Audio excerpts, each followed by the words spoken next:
you remember her? Russian, the Russians. Russian,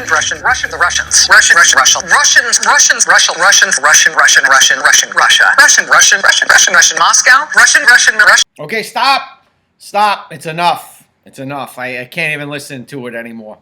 But this is the kind of stuff that has gone on for obviously years now. 5, 6, 7 years, ever since Trump started running. You may hate him. You may hate his delivery. You may hate his smash mouth approach. You may hate his bullying. You may hate his name calling. All that stuff is reasonable in an argument with another person. You don't like him. But really the question always is about the policy. Always, when you're making an informed decision about who you want to pick in this year, 2024, in our upcoming election come November. Now, the problem with the media is that, again, consistency. You call the truth. Didn't conspire with Russia during his 2016 bid for president.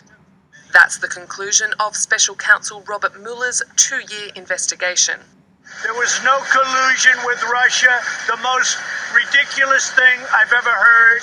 There was no collusion with Russia. The Attorney General William Barr has summarised Mueller's findings in a 4-page letter to lawmakers.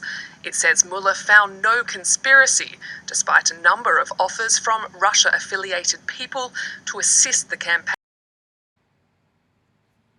Okay? Real simple. So then just when the truth comes out, then do a retraction, a correction, append whatever it is that you were reporting, because, you know, Rachel Maddow was Russia. And after the whole Mueller report that there was no collusion with Russia, even though they were trying to say, well, they fixed the election for Donald Trump. Election interference. But if Trump says it, well, we have to talk about the breakdown of democracy. The country as we know it is going to be eradicated with his ascension back to the office. It's just absurd. It's ridiculous.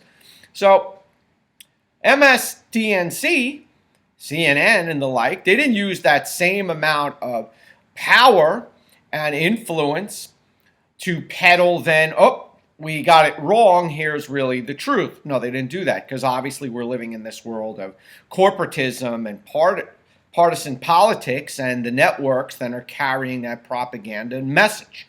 All of them.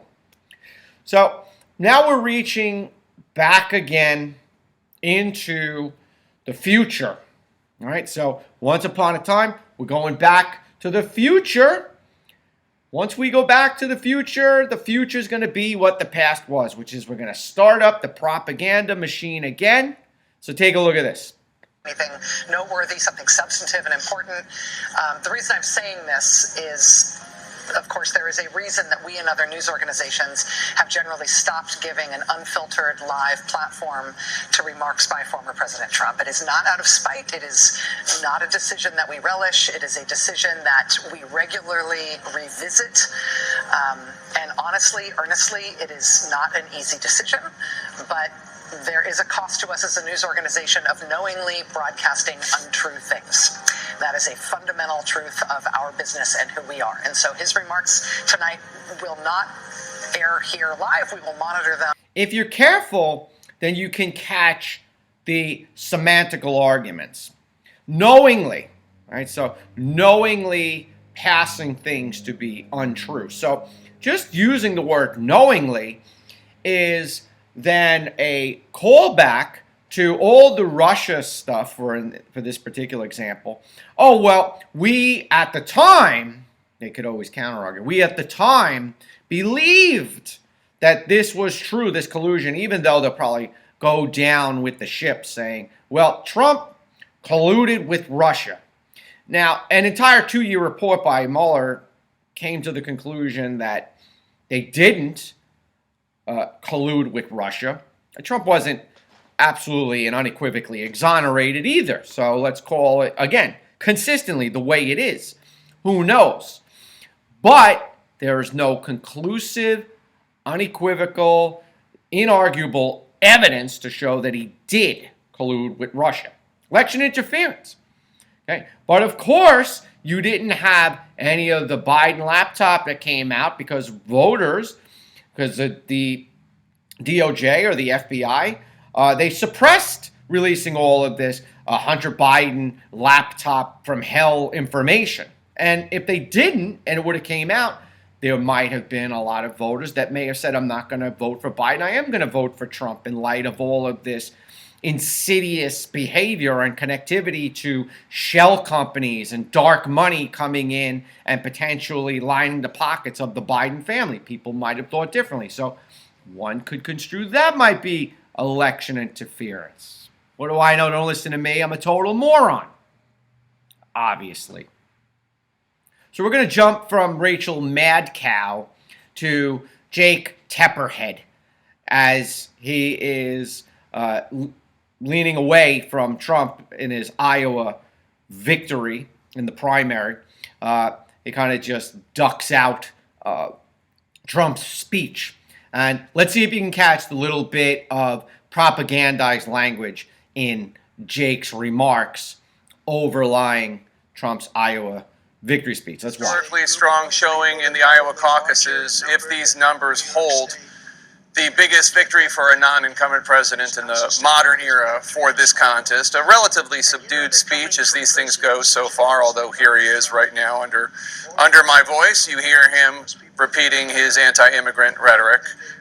He did take time to praise his rivals, Haley and DeSantis and Ramaswamy by name. Rather un-Trump-like to do that. Gracious, but perhaps a sign of some message discipline, at least for one night. So do you hear what he did there? He's saying the anti-Trump, repeating his anti-immigrant rhetoric. See, this is what I'm saying. It's be consistent, okay? And this is why you have to watch all kinds of news so that you can get a full landscape of story and you could take the perspective and the opinion or the corporate opinion that's trying to be propagandized to the viewer out of your decision making.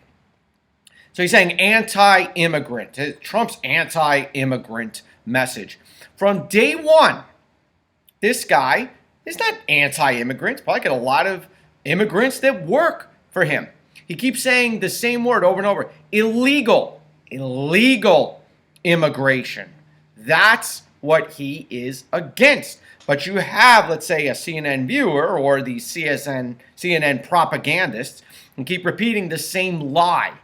Russia, collusion with Russia, no Russia there. No smoke, no fire, okay? Maybe a suggestion, maybe if you connect the dots, you could speculate perhaps, but Russia always wants to be a pain in the ass in our elections. It's just what they do.